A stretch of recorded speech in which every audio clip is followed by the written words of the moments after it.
Hello, আসসালামু আলাইকুম। আমি সুমিতা সরকার, ব্যাচ ৩১২ এর পঞ্চম সেমিস্টারের স্টুডেন্ট। আজকে আমি আলোচনা করব গর্ভাবস্থায় প্রিসাম্পটিভ সিমটম এবং পজিটিভ সিমটম নিয়ে। প্রথমেই আমি বলছি what is pregnancy. Pregnancy is a term that is used to describe the period in which a fetus develops inside a woman's uterus or womb. The average period of human gestation is 280 plus minus 7 days from the first day of last menstrual period to the delivery date. তারপর আমি বলছি what is presumptive symptom of pregnancy. যে সকল লক্ষণ দ্বারা কোনো একজন মহিলা গর্ভবতী হয়েছেন বলে অনুমান করা যায় তাদেরকে প্রিসাম্পটিভ সিমটম বলে। এক নম্বরই হচ্ছে অ্যামিনোরিয়া। গর্ভাবস্থার প্রথম এবং প্রধান লক্ষণ হচ্ছে মাসিক ঋতুস্রাব বন্ধ হওয়া। একজন মহিলা নিয়মিত ঋতুস্রাব হওয়ার পর যদি হঠাৎ করে তা বন্ধ হয়ে যায় এবং বন্ধ হওয়ার অন্য কোনো কারণ খুঁজে না পাওয়া যায়, তবে ধরে নিতে হবে মহিলাটি গর্ভবতী হয়েছে। 2 নাম্বার মর্নিং সিকনেস। গর্ভিণী সকালবেলা ঘুম থেকে উঠতে অসুস্থ বোধ করবেন, এই সময় তার বমিভাব অস্বস্তি বোধ হবে।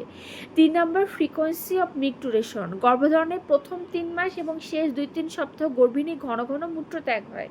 তারপর চেঞ্জেস ইন ইউটেরাস। এ সময় জরায়ু বৃদ্ধি পেয়ে 7.5 সেন্টিমিটার থেকে 35 সেন্টিমিটার পর্যন্ত হয়ে থাকে। জরায়ুর ওজন 50 গ্রাম থেকে বৃদ্ধি পেয়ে 900 থেকে 1000 গ্রাম পর্যন্ত হয়ে থাকে। জরায়ু সংকোচন এবং প্রসারণ বৃদ্ধি পায়। গর্ভধারণের প্রথম মাসে জরায়ু পেলভিক ক্যাভিটি নিম্নাংশে অবস্থান করে। 12তম সপ্তাহে জরায়ু পেলভিক মার্জিন বরাবর অবস্থান করে। 24তম সপ্তাহে জরায়ু নাভি বরাবর অবস্থান করে। 36তম সপ্তাহে জরায়ু জিহ্বার প্রসেস বরাবর অবস্থান করে। তারপর চেঞ্জেস অফ সার্ভিস। গর্ভধারণের 6ষ্ঠ সপ্তাহে সার্ভিক্সে পরিবর্তন লক্ষ্য করা যায়। এ সময় ওয়াল অফ দ্য সার্ভিক্সে প্রাচীর নরম হয় এবং উহা প্রচুর রক্ত সমৃদ্ধ হয়, তা নীলাভ আকার ধারণ করে। Changes in breast. গর্ভধারণের 6ষ্ঠ থেকে 8ম সপ্তাহের মধ্যে এখানে লক্ষণ প্রকাশ পায়, যেমন 8ম সপ্তাহে শিরাগুলো স্তনের শিরাগুলো বৃদ্ধি পায় এবং 16তম সপ্তাহে সেকেন্ডারি অ্যারিওলা প্রকাশ পায়।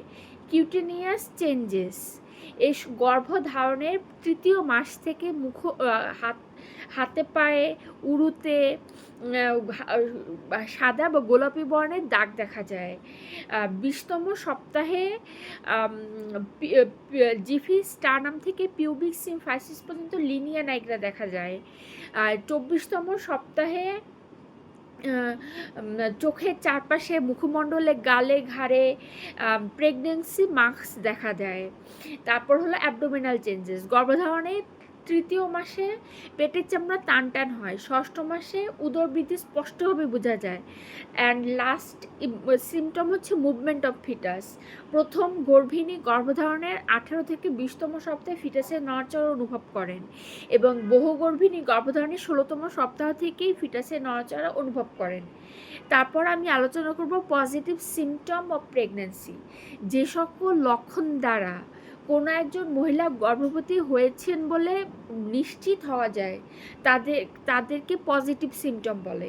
প্রথমে হচ্ছে প্রস্রাবে এইচসিজি হরমোনের উপস্থিতি। জায়গোট তৈরি হওয়ার পর থেকেই এইচসিজি নিঃসরণ শুরু হয়। গর্ভধারণের 14তম দিন থেকে 12তম সপ্তাহ পর্যন্ত এইচসিজি নিঃসরণ হয়ে থাকে। এ সময় ইউরিন টেস্ট করলে এইচসিজি টেস্ট পজিটিভ আসে। তারপর 12তম সপ্তাহের পর থেকে এইচসিজি নিঃসরণ কমে আসে।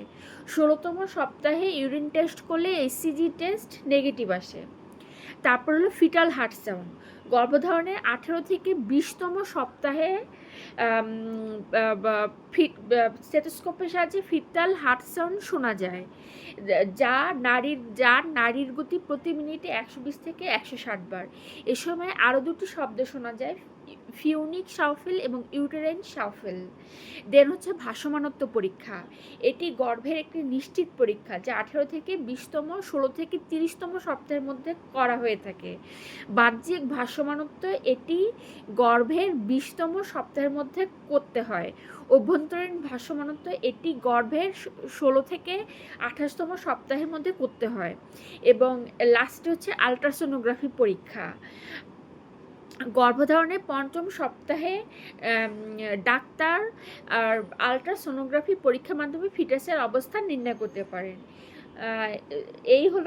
এই ছিল আমার আলোচনা।